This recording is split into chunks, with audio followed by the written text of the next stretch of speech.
Hujan disertai angin kencang merusak ratusan rumah di Demak. Tidak ada korban jiwa, namun kerugian material ditaksir hingga ratusan juta rupiah.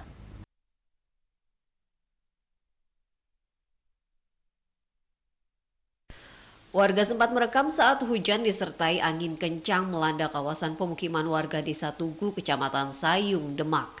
Kencangnya angin hingga merobohkan teras rumah warga. Kondisi terparah dampak puting beliung terjadi di kawasan Desa Tugu sebelah selatan.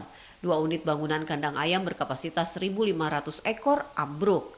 Beberapa rumah di kawasan padat penduduk juga porak-poranda. Sebagian kaca jendela rumah warga pecah terkena pecahan asbes yang berterbangan. Sebagian warga memilih mengungsi karena takut. Selatan menuju ke utara, itu sangat kencang sekali itu. Terus Bapak sekeluarga gimana waktu itu?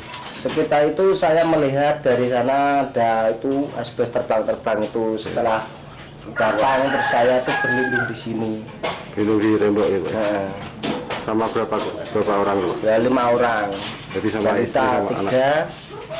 saya dan istri saya. Terus setelah kejadian tidak ada apa-apa? Tidak ada apa-apa. Tidak ada luka ya Pak? Terus itu? Ada bannya di sini. Terus di atapnya sampai ada yang berjatuhan itu? Iya. Bentengnya? Itu jatuh semua. Tapi alhamdulillah nggak kena Bu ya? Alhamdulillah nggak kena. Yang belakang itu ada yang kena. Yang belakang ada yang kena, rumah situ Mas. Ada. Kepala desa menyebut akibat kejadian ini sebanyak 99 rumah milik warga rusak. Tidak ada korban jiwa, namun kerugian material ditaksir hingga 500 juta rupiah. Selain di Desa Tugu, angin juga merusak sedikitnya 21 rumah warga Desa Sidogemah. Dari Demak, Sukma Wijaya, iNews melaporkan.